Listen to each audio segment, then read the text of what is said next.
TruckUSA.com. In Birmingham, England, a brass band led a procession of Ozzy Osbourne's funeral. Thousands of people turned out to pay tribute to the rocker who died last week at the age of 76. The funeral procession made a stop at the city's Black Sabbath Bridge and Bench, where a memorial has been growing. 2 girls and an adult missing since an explosion at a Nebraska biofuels plant are confirmed dead. Fremont Mayor Joey Spailerberg says that the kids were waiting for an employee to leave work to make a doctor's appointment. The plant makes animal bedding and wood pellets for heating and smoking food. It's been a hot summer and in some cases a deadly one too. Of the 18 hot car deaths recorded nationwide this year, nearly a third have happened here in Texas.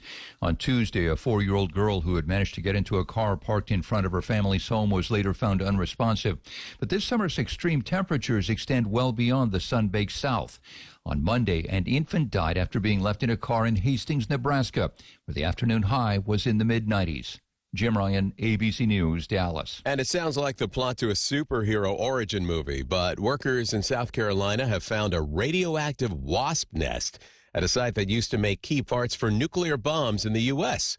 Officials say there's no danger to anyone because workers sprayed the nest with insect killer, removed it, and disposed of it as radioactive waste. They say no wasps were found. Dave Packer, ABC News. Progressive presents Employee of the Month.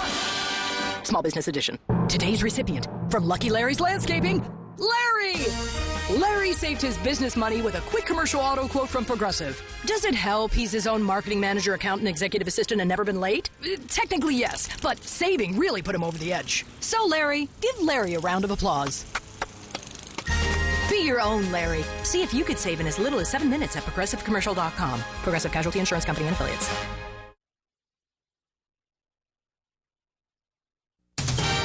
News Talk 610 AM and 102.1 FM. KVNU. It's now 5:05 on this Wednesday afternoon. I'm Will Fiore with your local news headlines. Well, with the primary elections approaching on August 12th, the League of Women Voters is working to help voters learn about this year's municipal candidates.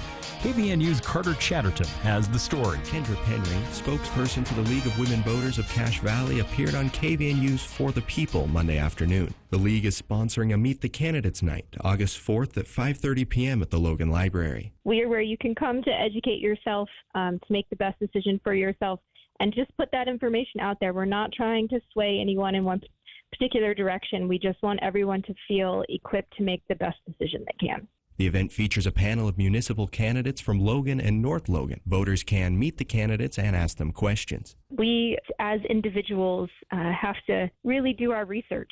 I think we get too stuck in voting for one party or one issue and don't realize that, the person's going to be deciding a whole lot more than that one thing. And we might want to be sure of exactly who we're voting for before we cast that ballot. The League encourages voters from across the county to attend the panel or view the live stream on upr.org. Questions can be submitted in advance on the League's Facebook page. For KVNU News, this is Carter Chatterton. Now, there are 8 communities in Cache Valley, including Logan, that'll be holding primary elections this year. Well, Bonnie D. Parkin, who led the Relief Society of the Church of Jesus Christ of Latter-day Saints from 2002 to 2007, passed away earlier this week on Monday at the age of 84. Now, the church announced her death yesterday. Parkin, the 14th general president of the women's organization, had emphasized women's roles in sustaining and nurturing families. Now, she also helped initiate combined monthly opening exercises for the Relief Society and the Young Women organizations. Now, born in Murray, Parkin was a third-grade teacher, and with her late husband James had served as mission leaders in London. Now, she's survived by her 4 sons and 18 grandchildren. Parkin's death follows that of her 2 predecessors, Mary Smoot and Elaine Jack, who both died earlier this year. And a man is facing multiple charges, including felony vehicle theft and DUI after allegedly intentionally ramming other cars, driving while intoxicated, and getting into a physical fight on Monday night. Police say that Alfonso Alberto Espinoza, 45-year-old, was arrested after admitting to being involved in several traffic incidents in Ogden. Now, according to court documents, Espinoza claimed that he believed other drivers were trying to harm him when he intentionally struck their vehicles and followed them aggressively. Now, the crime spree ended when Espinoza reportedly got into a physical altercation with another man, fled the scene, and then crashed the car after losing control. Now, officers conducted a field sobriety test, determining that Espinoza was unsafe to operate a motor vehicle. Further investigation revealed that he had taken the car from a friend without permission, did not have a valid driver's license, and the vehicle was uninsured. Now, the arresting officer noted in the booking affidavit that Espinoza's actions demonstrated a disregard for public safety. Well, it's been another warm afternoon as we've been in the mid-90s. Now tonight we'll drop into the low 50s and then more low 90s coming for tomorrow and into Friday, as we're going to continue to see mostly clear skies. And it looks like it's going to stay that way into the weekend as well.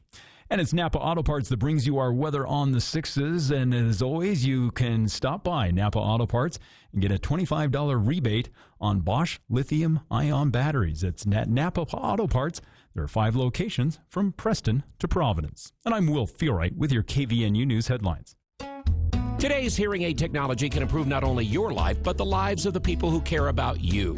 Once again, you'll be able to hear the reason for their laughter and understand conversations. Dr. Paul Danes will customize a hearing improvement program to meet your unique requirements, whatever they are. Call Dr. Danes for an appointment at 753-HERE and let him show you how. Bring back what you've been missing. Bring back Cache Valley Hearing and Audiology.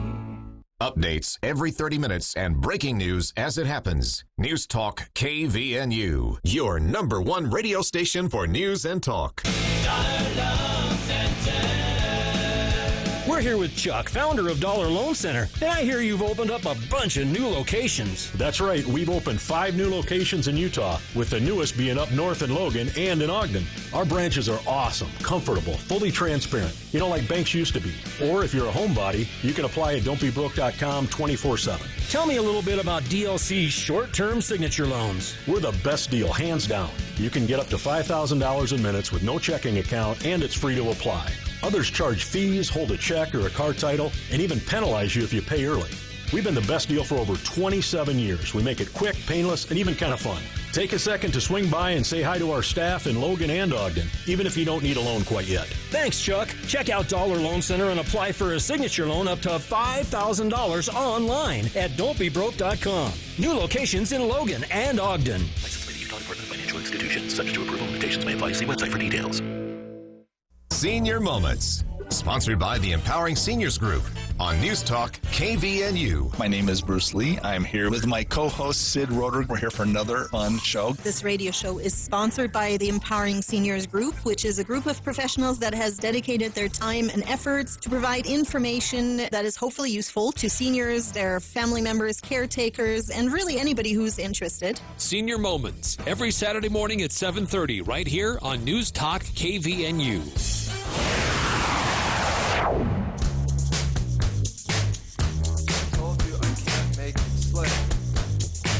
Jim, can you record the talk back? Welcome back to KVNU's For the People. Hour 2 of today's show. I'm Jason Williams. 90 degrees. Here at 5:11 in the afternoon at the Radio Ranch. Congressman Blake Moore back in Utah as Congress took an early hiatus. Basically to avoid giving... So Republicans saw Democrats plan to make plenty of noise over the Epstein files, and they even had some bills planned to force Republicans, to a vote on releasing them, which is something that Trump campaigned on, releasing the files. And Democrats see their opportunity in saying, oh, now he doesn't want to. It's just the politics of all that. But it led to Congress coming home early. Mike Johnson, Speaker of the House, said, all right, everybody go on vacation early to avoid any more talk of this Epstein file stuff. And so Congressman Moore back in Utah held his first big event today with a bunch of local businesses the statewide Chamber of Commerce and the Ogden-Weber Chamber of Commerce a part of this, and also members of the United States Chamber were on hand. This was a tax roundtable, it was called, at the Symbol Arts Community Center in Ogden. And again, this was just earlier today. And so Congressman Moore spoke about a lot of things, but most of the time was spent on the Epstein files. And I thought that was kind of interesting. It's not a Utah issue. It is a big national discussion right now. But so Congressman Moore said that he mentioned a few things. He said he was asked by members of the media were invited, and he was asked about the Medicaid cuts. You probably saw the headlines as the big, beautiful bill passed, but Republicans are a little skittish about heading into next year's midterm elections with headlines that say things like historic cuts to Medicaid program. That's been a sacred cow you don't touch, and Republicans just touched it. So there's some nervousness there, and so Congressman Moore was asked about that. Where's he at on all this? He voted for the bill, but how does he feel about the quote, historic cuts to the Medicaid program and SNAP program and things like that? And he said, paraphrasing, he basically said, look, the goal here of most of us is to retool, not to hollow out these programs. And again, I'm paraphrasing there. If you want to see his exact quotes, there are some reports by the Deseret News and the Salt Lake Tribune on this, but that's basically what he said, is that he's not someone who supports cuts. Even though the bill had cuts to Medicaid funding, he basically said, I'm not someone who supports that. I'm with a group of Republicans who want to see these programs retooled to be more effective. And so he's saying basically you've got to start somewhere. Now, the bill itself, when it comes to Medicaid, those cuts don't go into effect until December of 2026, which is basically Republicans acknowledging that there's a political price to pay for what their bill does. They put it after the elections next year, December of 2026. I mean, there's no bigger way to just signal to everybody, we think this might be something that reflects bad on us. But the basic defense here has been, look, we have plenty of time to go back and change this. We passed the bill we passed. Yes, it makes historic cuts to very popular programs, but we have plenty of time to go change it. Whether that works as a re-election campaign pitch next year, we'll see. But Congressman Moore was more specific, and hats off to him for that. He said, that this is a start of a process, and he said that he, speaking for himself and a group of like-minded Republicans in the House, they're of the mindset that you don't hollow out these programs with draconian cuts. You retool them to work in a different way, and that's what he will be working on. So that's where he landed on that one. He also took a minute to promote his own charitable act. This is a piece of legislation he's introduced that is meant to streamline people and make it easier and also add some more incentives for people to donate to charities, because he said doing so is also economic activity in a lot of ways, and these nonprofits do a lot of really good work here in Utah. He mentioned CAPSA, food banks, things like that. And he said that something he's going to be working on in the coming years is he wants to encourage states to kind of step up when it comes to some of these social welfare programs like Medicaid and others. Now, he didn't mention Medicaid specifically in that sentence, but he said, states, the federal government's kind of shoulder most of the burden here, and states need to start picking up some of this. And he took a minute to praise Utah for how well it's managed certain programs, but also point out that there are ways even Utah has kind of sat back and let the federal government shoulder most of the burden while complaining about the national debt, which is a good point. That's fair. He criticized the former administration on immigration. That's a repeated refrain for any Republican right now. Again, to his credit, he was more specific. He said that he said it's been tough to be able to deal with the situation at hand. That was his response to some of the, kind of heavy-handed ICE activity and what is beginning to look like a quota imposed by the administration on ICE agents to just arrest as many people as possible, which isn't going over well, understandably. No one likes quotas. But that Congressman Moore said, there aren't a lot of good options right now, was his response. And then they kind of started talking about the Epstein files. I didn't expect this to come up at a Utah event at all, but it came up. He was asked a question by, it wasn't a member of the media, it was someone in the business community said, how do you feel about all this Epstein file stuff in the news? Should the president release the files? So those who haven't paid attention, this has kind of become a bit of a problem for President Trump because he campaigned on releasing the files, and then they sort of walked that back. And I'll be honest with you, the reason they probably did is that I don't even know that these files exist. It was just something, but I mean, that's why you don't campaign on something you can't follow through on, right? So this is kind of a self-created problem for the president. But what files probably do exist could be released, and there's a push to do that in the name of transparency, as the president fulfilling a campaign promise.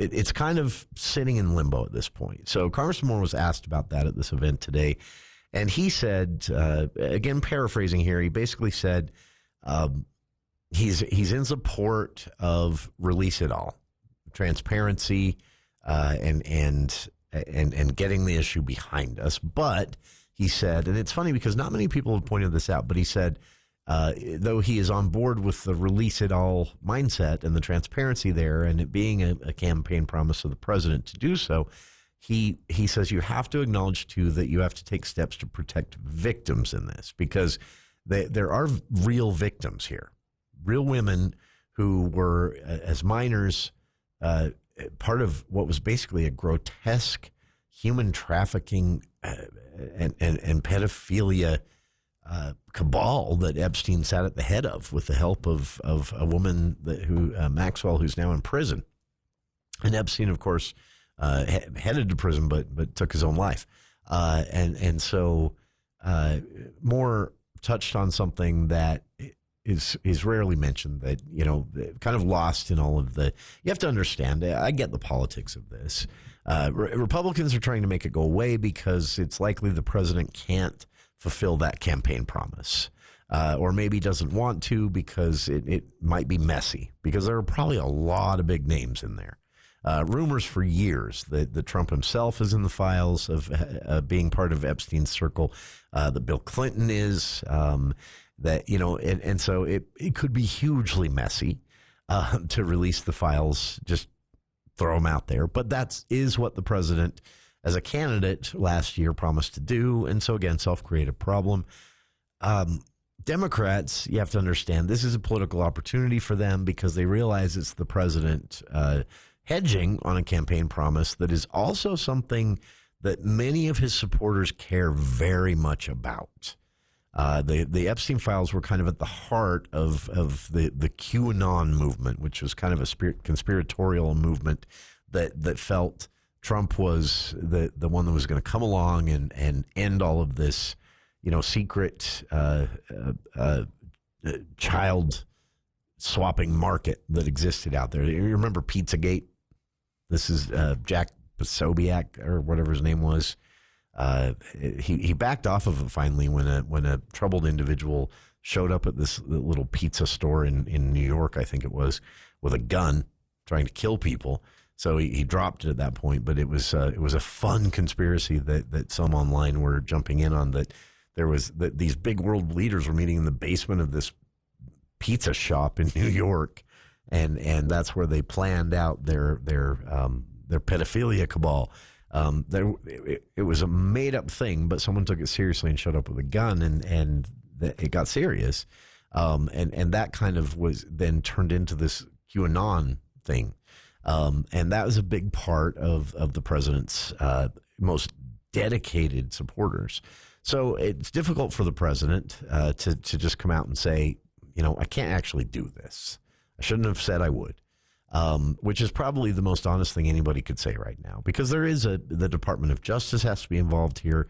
as Congressman Moore points out, there are victims, actual victims, that would be mentioned in the files, and maybe they don't want their first and last name and city of or it's the city they live in plastered across the front page of all the newspapers when the files are released. So I appreciate Congressman Moore taking the time to point that out, because that's really not been a part of the discussion at all. I get the political sides. I get where Republicans are at. I get where Democrats are at. And anyone griping about either one is not being realistic about how politics, for better or worse, work in this country. You can't blame either party for taking the opportunities they get to sell their brand, right? And to win elections. That's what parties are about. So I get why both Republicans are staking out the ground they are, where Democrats are staking out the ground they are on the Epstein files. But I am surprised that what Congressman Moore had to say today is not really a big part of the discussion, that there are victims at the center of this.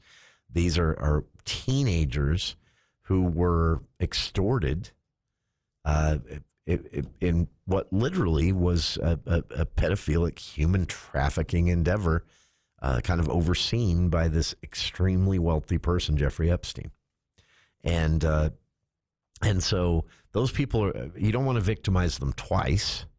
So I really respect Congressman Moore for throwing that out there. And I don't feel, some have accused him of trying to dodge by throwing that out there. I don't feel that that's the way it came up, because before he brought up, considering the privacy of the victims in any kind of release that does happen, he said he would prefer, full transparency, that it was a campaign promise of the president, and said he absolutely supports the release of the files and full transparency. But again, you've got to account for protecting the privacy of the victims somehow. So really appreciate that he brought that up. I appreciate the thoughtfulness on that one. And again, kind of surprised that this ended up being one of the bigger parts of the discussion today right here in Utah. I did not expect that. As to the rest of the bill, Congressman Moore also told the Chambers of Commerce in the meeting today that he's hearing mostly positive responses from the business community over the big, beautiful bill, they called it, the tax bill.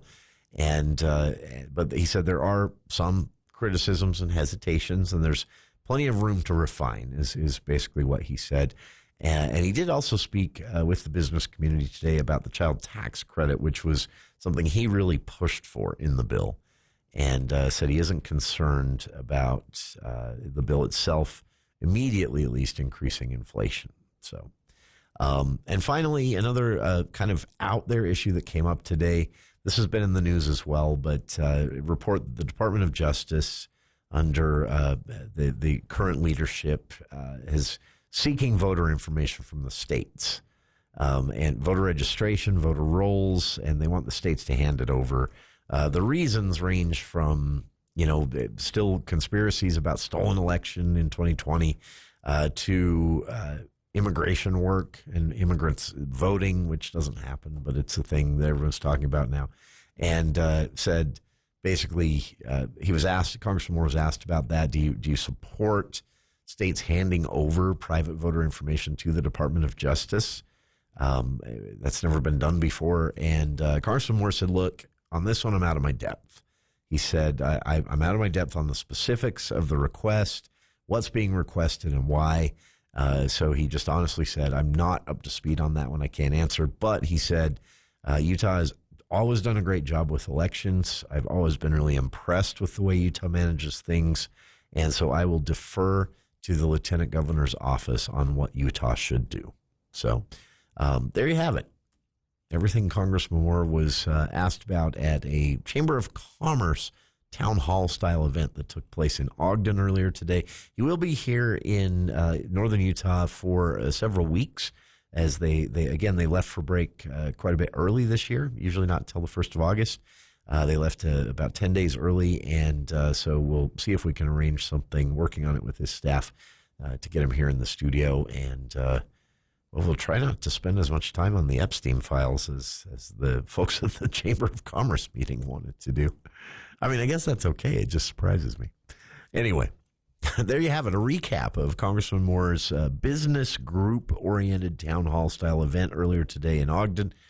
And we'll be back with more of KVNU's For the People right after this.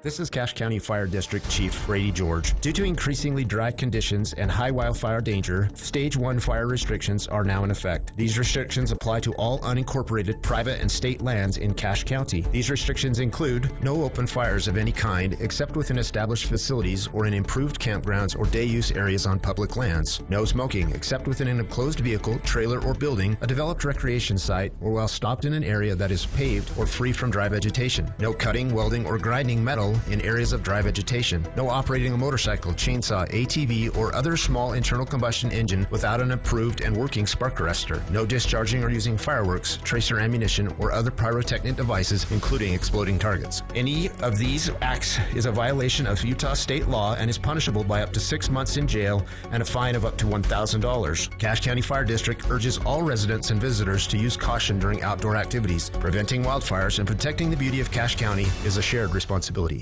Hi, this is Gordon Deal. Thursday on This Morning, America's First News. President Trump's recent announcements of trade agreements have businesses breathing easier, but the deals are fragile. Hear why. Also, Gen X parents have forgotten that they figured out college on their own. Hear how they obsess over their child's own experience in chat groups. And why debating cane sugar versus corn syrup misses the point. Thursday on This Morning, America's First News. From 4 to 6 on News Talk KVNU, 610 AM and 102 FM.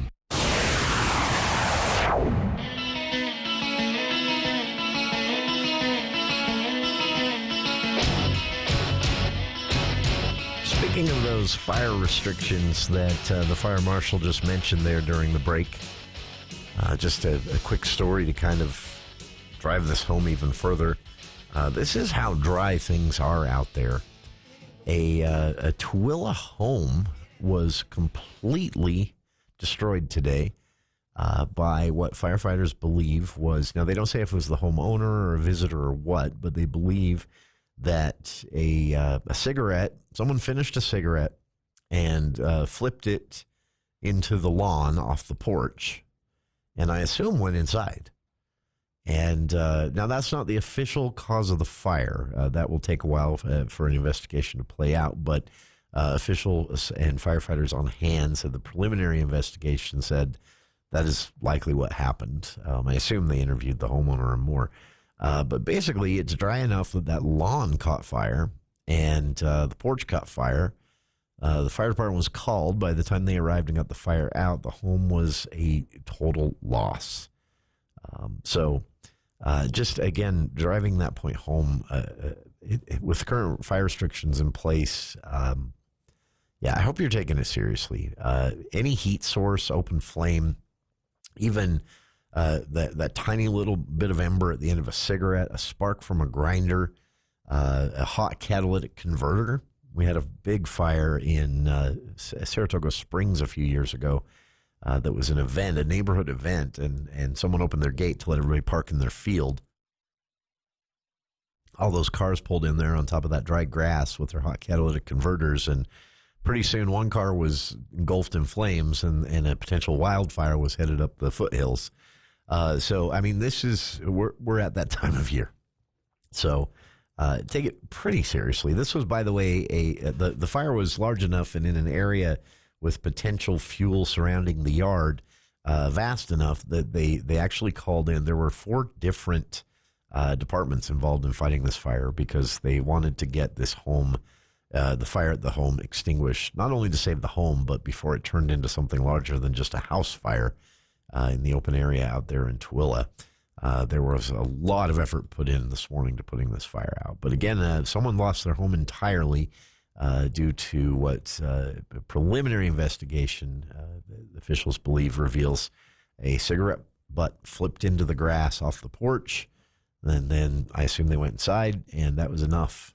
By the time they noticed the porch was on fire and called the fire department, it was too late for the home. One firefighter also suffered an injury while battling that blaze, but later it was reported it was a minor injury, and he's going to be okay. But again, just a reminder, it is really, really dry out there. And even that, a cigarette isn't even an open flame.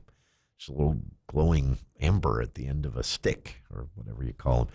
And that was enough landing on the lawn to destroy a home. Sad for that family. We'll be back with more of KVN News for the people on the other side of these headlines with KVN News. Will Feel Right.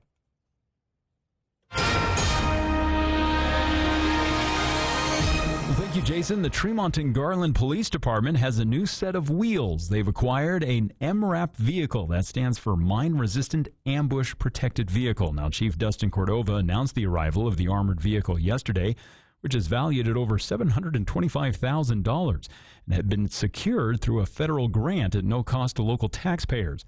Now, the department emphasized the MRAP's role in officer and community safety during dangerous situations. Now, the vehicle is intended for use in critical emergencies such as hostage rescue operations, active shooter incidents, and also high-risk search warrants, providing what the department calls life-saving armor mobility and confidence. Well, a Utah nonprofit known as Impact Utah is facing intense scrutiny after a state audit revealed the misuse of nearly $3 million in taxpayer funds. As we've been talking about here during KVN News for the People show, the Utah State Auditor's Office found that between $1.8 and $2.8 million was misused by Impact Utah over a 3-year period. Now, State Auditor Tina Cannon has stated that there had been a lack of clear accountability and oversight, which had enabled the nonprofit tasked with supporting Utah manufacturers to misuse public money. Now, the audit, initiated by a hotline complaint, uncovered that Impact Utah's president allegedly used public funds for personal expenses, including massages, Amazon purchases, exercise equipment, and vacations for himself and his wife, even a trip to Hawaii. Now, the report also criticized the Governor's Office of Economic Opportunity and Utah State University for their insufficient oversight, which had allowed the financial irregularities to go undetected. And it turns out that Utah has been named the 4th happiest state in the country by a recent nationwide study that was done by a law firm out of Milton, Georgia. Now, the 2025 research gave Utah a happiness score of 69.38 out of 100, citing its high overall well-being rates and key quality of life factors. Now, the study compared all 50 states using data from federal and other national associations. Key metrics included life expectancy, average weekly work hours, median income, unemployment rates, cost of living, volunteerism rates, and social support scores. Now, overall, Utah notably leads the nation when it comes to volunteerism, with 46.6% of residents participating. Now, the state also boasts an average life expectancy of over 80 years, and the average weekly work hours is 38.5, and the median income is around $40,000. Now, the study suggests that families are increasingly prioritizing quality of life and community well-being when making relocation decisions. Now, other states in the top 5 included Nebraska, Minnesota, Vermont, and Iowa. Meanwhile, states ranking at the bottom of the spectrum of the happiness score list were Kentucky, Alabama, Ohio, Mississippi, and Nevada. Well, we're going to continue to see clear skies heading into the overnight hours tonight as temperatures will drop into the low 50s, and then we'll be back into the low 90s for tomorrow and Friday, staying in the low 90s for the weekend too. And it looks like still expected to stay mostly clear through the next 7 days. No real chance of any moisture coming. And weather this hour brought to you by Triton Medical Supply and Transportation, a partner for all your medical needs, whether you're looking for medical soft goods or non-emergency medical transportation to and from appointments. It's Triton Medical Supply and Transportation, and I'm Will Feelright with your KVNU local news headlines. ABC News, I'm Dave Packer. Colorado dentist James Craig found guilty of first-degree murder in the poisoning of his wife, sentenced today to life in prison. Arapahoe County District Attorney Amy Patton calls it justice served. I hope this conviction and life sentence in prison brings a measure of justice to Angela. President Trump said today the White House is very busy hammering out trade deals. Friday's the day when the president says they'll take effect for dozens of countries. The Federal Reserve announcing today it's keeping interest rates unchanged. An NTSB hearing today to investigate the collision of an American Airlines jet with a Black Hawk military helicopter that left 67 people dead, revealed the helicopter pilot never heard a final request from air traffic control to go behind the airliner. Tsunami advisories canceled in Japan and the U.S. Pacific coast, but there were new alerts in South America after one of the strongest earthquakes ever recorded struck off the coast of eastern Russia. This is ABC News. When Dad's roof started leaking, we didn't know what to do. He's a retired firefighter, always helping others, never asking for help. Thanks to Roof Rescue, he's getting a brand new roof for free. Roof Rescue is giving back to veterans, teachers, first responders, real community heroes. If you know someone who deserves it, nominate them at roofrescueusa.com. When you need expert roof repair, trust Roof Rescue. Call 435-999-4268 or visit roofrescueusa.com. Roof Rescue, providing watertight peace of mind.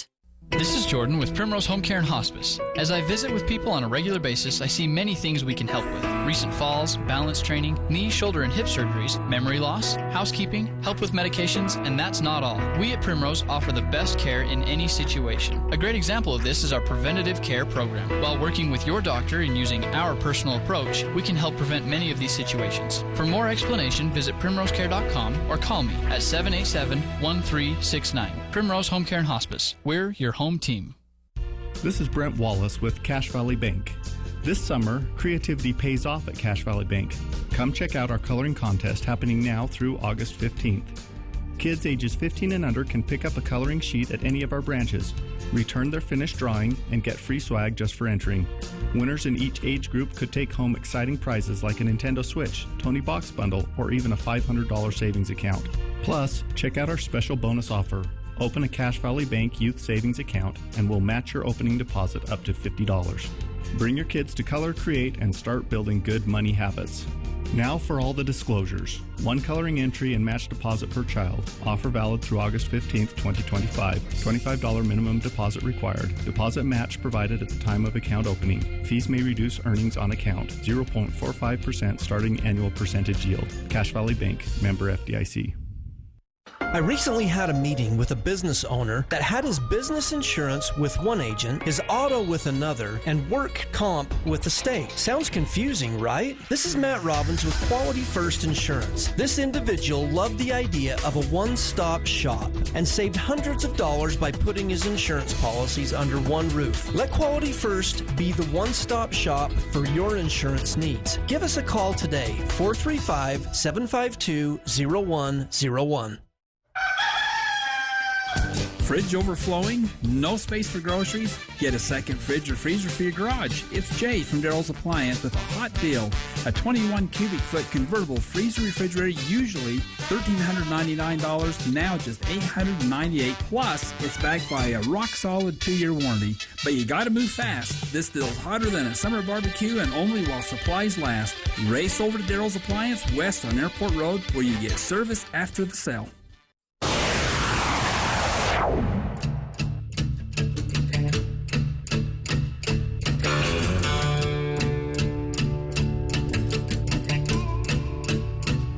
Welcome back to KVN News for the People. This is a cool thing to see took place today. I didn't get to see it in person, but she was a guest on our show several weeks ago promoting this summer's noon concert series. The Logan Tabernacle Interfaith Summer Noon Concert Series kicked off in June and runs through into September, actually, with local artists, touring artists, speakers, musicians. I mean, it's just a really cool thing. But at the center of all this is a woman named Carol Fote, and she was a guest here on our show in early June. You can find that interview on our podcast feed. But today she was officially recognized for her work putting this together multiple years in a row now. Cache Community Connections Director Wayne Dymock, in addition to recognizing her in public today, where she was, by the way, met with a standing ovation from everybody there at the Tabernacle this afternoon. But she'd previously been presented by the Cache Community Connections with a big gift basket and I hear a pretty funny T-shirt as well that relates to an inside joke. And she thought that was the end of it. She thought, oh, how nice of them. They gave me a gift basket. Anyway, so the concert is about to begin today at the Tabernacle, and I guess Dymock and others got up and started talking about her and pointed out that 53 concerts or lectures as part of this year's series, and that Fote is at the center of making that happen. And she got a standing ovation from the crowd. 53. Can you imagine that? 53 individual shows and organizing that all as a volunteer. And, Fote spoke to the crowd briefly. She said it was very humbling to be recognized, and said that she said, it's been a lot of work and sometimes a headache, but she's thankful she is able to do it and plans to keep doing it as long as she's had. She joked from the podium at the Tabernacle this afternoon, it's the best non-paying job I've ever had. So, and thank you to Kyle for sending those notes and photos along. I posted them to our Facebook page. Teary-eyed Carol Fote getting recognized today, probably against her will. She's very, despite being out there organizing this with a lot of her time, she's not a person that necessarily wants to be in the spotlight. So I think everybody was kind of having fun doing that to her as well as recognizing her work today. But 53 concerts, that's pretty dang cool. And again, all volunteer. By the way, the noon concert series is still going. If you want to check those out, as the name implies, it happens at noon. It's free, and they're always at the Tabernacle, referred to as the Interfaith Noon Tabernacle, Logan Tabernacle Interfaith Noon Concert Series. It's a long title, but check it out. Cool stuff from Fote there as well. I wanted to just briefly mention this again because we've gotten a lot of questions from listeners. I get it. It's a surprise to a lot of us when it's election time already and what happens every cycle. And I'm not saying this judgmentally. This happens to me too. Even though I'm sitting here talking politics at least somewhat on each show every day, I still get my ballot in the mail and think, oh yeah, that's happening. So 8 different cities in Cache Valley have municipal primaries, and those ballots are out. In fact, if you haven't gotten your ballot, well, maybe give it until tomorrow. If you haven't gotten your ballot by tomorrow or Friday, maybe check your registration, check with the clerk's office. By the way, August 1st is the deadline for registering to receive a ballot in this primary. That happens on August 12th. After the primary, you'll have another set of deadlines coming up in October for the general election. We'll talk about those then. But so just a quick reminder, we got a lot of questions after I mentioned some of this on yesterday's show. Yesterday, I was talking about the legislature changing the rules specifically, but that led to a lot of questions about specific election options here in Cache Valley. So yesterday's conversation was about the legislature changing the rule on the ballot deadline. Your ballot used to, the old way last election cycle, ballot postmarked by Monday before the Tuesday election day in the general election, or Monday before the primary day in a primary. That was the old way. Now the legislature deciding, again, that's too specific and easy. Let's complicate this up. Now your ballot has to be received by election day. And of course, we don't control the post office. So as I said yesterday, if you mail it Wednesday, Thursday, even Friday of the week before the primary election day or the general election day, you're solid. Saturday, you're taking a bit of a risk, but not much of one. Taking a bit of a risk, it won't be there by Tuesday. But you're probably good mailing it on Saturday. Monday, you're taking a significant risk. I know there are some areas in the valley you could drop a ballot off in your mailbox in front of your house or one around town, and it would be to the clerk's office and election center by Tuesday. But that's also not always going to be the case because sometimes mail leaves here, goes to Salt Lake, gets postmarked, and comes back, meaning it wouldn't be there until Wednesday, at which point your ballot will be void and not counted. So, yeah, if you mailed it Wednesday, Thursday, Friday of the week before, or even Saturday, you're good. Saturday, again, taking a little risk there, but not as much. Monday, don't mail it. Use the drop boxes. And that led to a lot of questions from listeners. I said drop boxes are available throughout the valley, and they're saying, what if my city isn't having a primary, or what if a city isn't having a primary? Is their drop box still going to be open? And so I decided, let me simplify this for everyone listening. Registered voters who can participate in the primary, and again, you have up until Friday to end of day Friday to register, and by end of day I mean midnight, because this is online. Go to vote.utah.gov. You can register to vote, change your registration. If you didn't get a ballot this week, you may want to go double check at vote.utah.gov what address you have listed, and you can still request a ballot then. And then in-person early voting will be coming up. So just to simplify things here a little bit, if you're at all concerned about Dropbox locations, finding a Dropbox, all of that, this is the easiest thing to remember. And this is far easier than trying to figure out when you need to mail it by, unless you plan to just mail it as soon as you get it, or if you've already mailed it, then good for you. But if you're worried about, or if you find yourself at the last minute thinking about all this, use a Dropbox. Don't put it in the mail. They're at almost every city office location in the Valley. And if that is even too complicated, there's a map at cashcounty.gov/elections. And then an even easier option for you, honestly, even easier. In-person early voting will be available starting August 5th through August 8th at the Cache County Administration Building in downtown Logan there right on Main Street. That's 9 a.m. to 3 p.m. or in-person early voting. So you can go in and vote in person in this early voting period, but also right outside that building, drive up. There's a Dropbox. And I'm guessing most of you listening drive past that building at least once a day, right?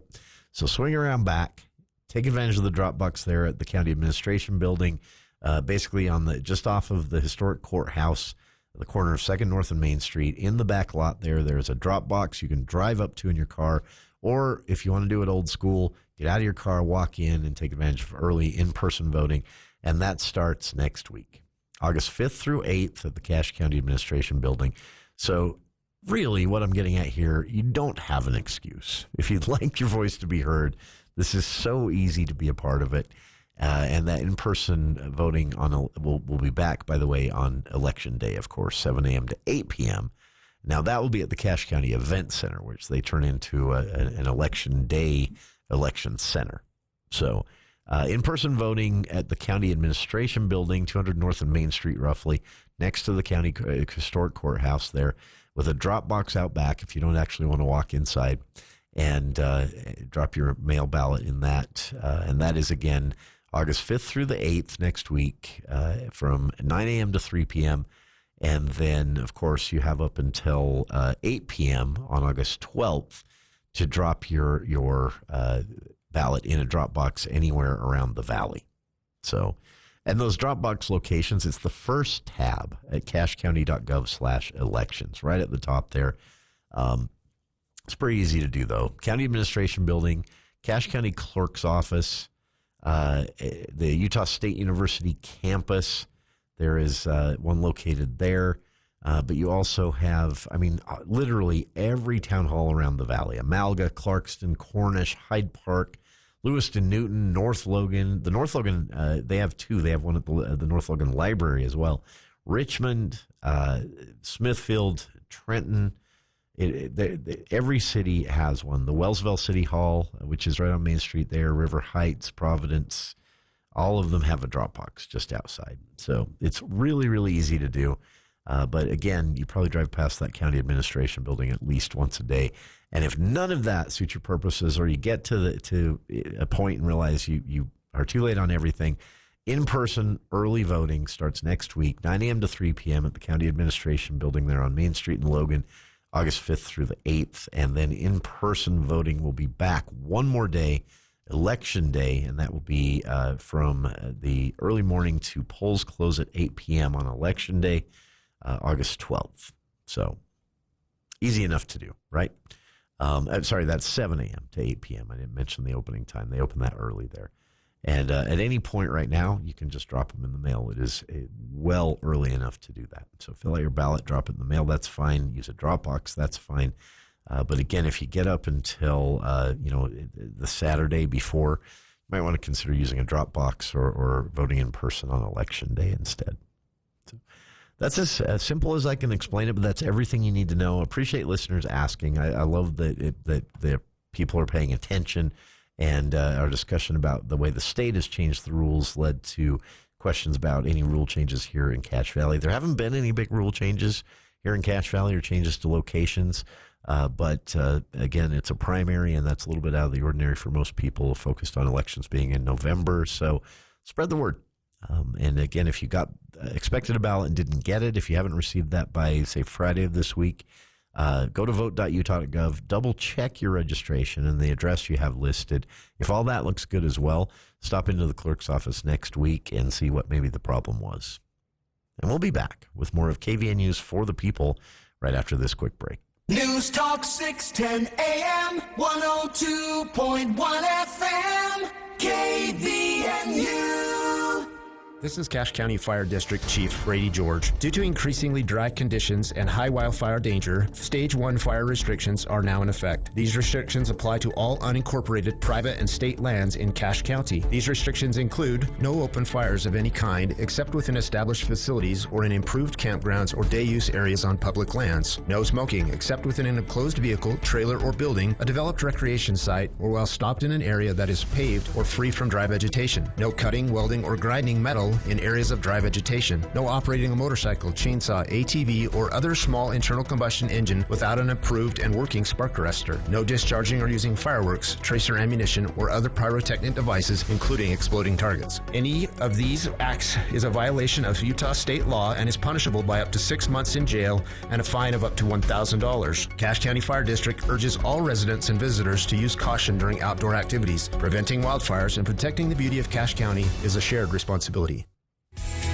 Mountain Valley Heating and Air Conditioning wants to help Cache Valley feel the love. Mountain Valley Heating and Air is giving away 5 fully installed heating and air conditioning units free of charge. Go to mountainvalleyhvac.com and help make a difference one home at a time. That's mtnvalleyhvac.com. Nominate prior to September 1st, 2025. See website for all details.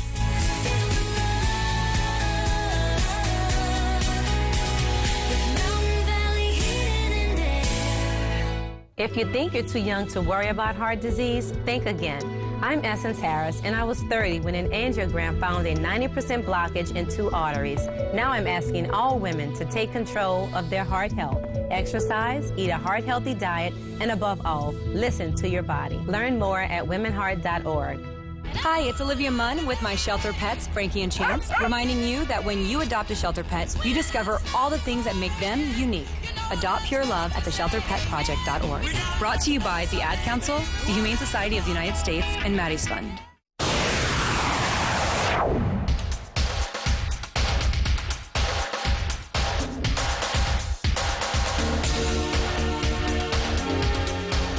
Welcome back to KVN News for the People.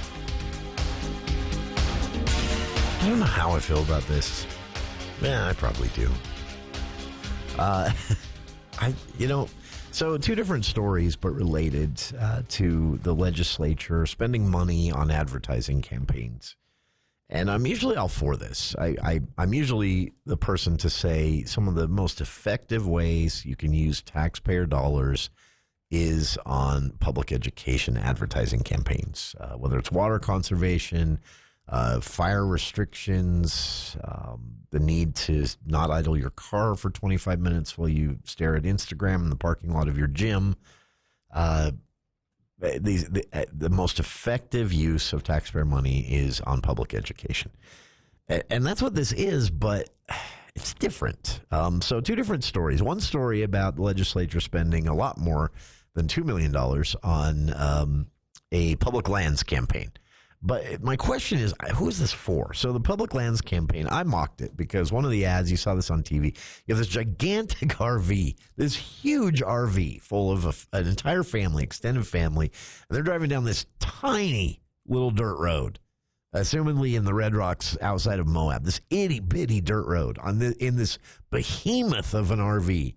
And they run up against a chain that says closed by the BLM. And the point of the ad is to make you go, BLM, bad, closing that road. And I'm watching this thinking the search and rescue crews are so glad that that RV was stopped. Because what are you doing on this tiny little road that you know at a certain point you may have to turn around? You're not turning that thing around. You're going to have to be search and rescued out of there. And that's going to cost taxpayers a lot of money because of your selfish decision to drive your behemoth of an RV down a tiny dirt road. Don't do that. is what I'm saying. If you're driving a huge RV, don't go down a little two-tire track dirt road in Utah. You'll cost us money and put your lives at risk. I guarantee it. So I laughed at the ad, and then I found out I paid for that. So not only was it just a silly, poorly thought out ad, but I found out months later, as a taxpayer, I paid for that. You paid for that. And then my next question is, who was that ad for? We're spending this money to advertise policy preferences of the legislature. In this case, being the legislature wants to have more decisions over public lands in Utah and not have to consult the feds so often or do what the feds say. They don't want to eat their peas. Who are you advertising to with taxpayer dollars? It seems like you're advertising to the very taxpayers whose dollars you're using to advertise to. I don't get it. And I also don't know if it's efficient use of taxpayer dollars. That ad wasn't. Well, now there's another one. And this one I have more questions. This is $2 million that went to an organization called Demand More Supply. And you may have seen these ads on television as well. But this ad is basically just advertising the fact that we have a housing crisis in Utah. Well, I kind of feel like most people know. Anyone who shopped for a home does. The ads show children, playing musical chairs. That's one I've seen. And then they get to the end, and the last two kids, there's no chair for two of them. But then the camera goes down, and it's actually little houses they're playing musical chairs over. And then it says, see how you can help make homes more affordable. It demands more supply. This is a Utah Workforce Housing Advocacy organization, UWHA. It's currently being run by Matt Lusty, who was former campaign manager for Governor Cox. And same question. Who is this advertisement for? I don't understand the point. I'm not saying they shouldn't do this. Again, taxpayer dollars used on public education campaigns, some of the best bang for your buck. And a lot of data to support that over many decades. But Senator Dan McKay was the original funding requester on this, so maybe we can get some answers. But I really don't get it. They're advertising public education campaign to tell us about something that I think everyone knows about. I have questions. Check it out if you want to see the ad. I've linked to it on our Facebook